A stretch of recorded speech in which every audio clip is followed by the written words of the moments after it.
today we're talking about your strength.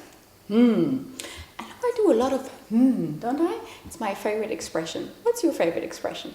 Anyways, talking about strength. When I talk to managers or students about strength, the initial reaction is always, yes, okay, that's fine, but I first need to fix my weaknesses. And I've done another video on weaknesses and what to do about that. But I always say strength and focusing on your strength is so important. Because you really have to think about it like this. Let's say we have, who's a good sports person? Do you know a good sports person? Tennis? Do you like tennis? No? Not so much. Come see, come ça. Who do we like? Who's a good sports person?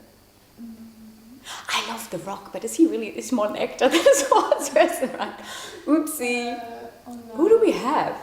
Oh my god. Je connais des joueurs de foot. Okay. Mbappé. Okay. Who? Mbappé. Vous connaissez? I'm gonna say yes. Oh my god, people are gonna hate me now. Okay, well, let's just go with something very simple. Okay, we think about your own favorite soccer player. Let's go. Or if you have another person in mind, that's fine. But just imagine that person would have been told in school, oh, you're really good at soccer, so I think we should not let you focus on soccer, but instead you should go to swimming lessons so you can improve your swimming. Well, what can we assume would happen? I mean, yes, if you are already a sportive person, then probably you're also going to be an okay swimmer, but never a great swimmer. So investing in your strengths, so if you have already like talent and skills and passion for soccer, building on that will get you on a higher pathway. And that's kind of like the crux about strength. So you need to invest some time in building up your strength further.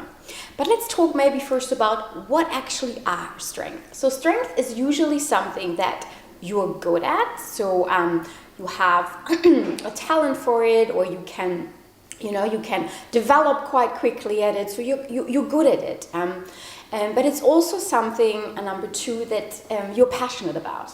Passion. Passion, sometimes it sounds a bit too much, right? It sounds like a love affair. But what I'm trying to say, it should be something you really like. I always use the example for myself. So for example, I'm really good at translating. So German to English and English to German, French, comme ci, comme ça. We're not sure. But if you would give me all the time tasks where I have to translate, that's not so great, right? So if a strength is just something that you are good at, but you don't enjoy, you have no passion for it, you probably also not get too far.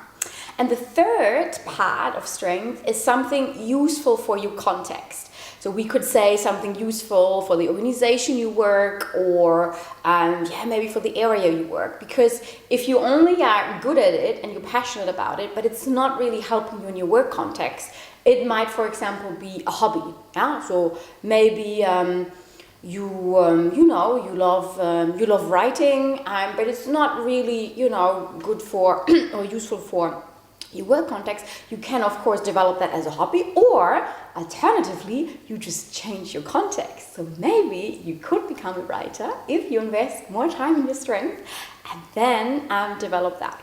So these are the three things to remember when we talk about strength. So something you're good at, or you can develop, you have some capacity for it, and something you enjoy, you're passionate about, and something useful for your context, or change your context. That also often works. So this would be my tips for you. And then again, invest time in it. And if you're interested, let me know in the comments, and I can do another video where we maybe talk about the concept of complementary skills. So what additional skills could we use to make a strength shine even more? Sounds complicated, but all very easy. So let me know if you're interested, or if you have any other questions on how to improve on your strength. See you next time.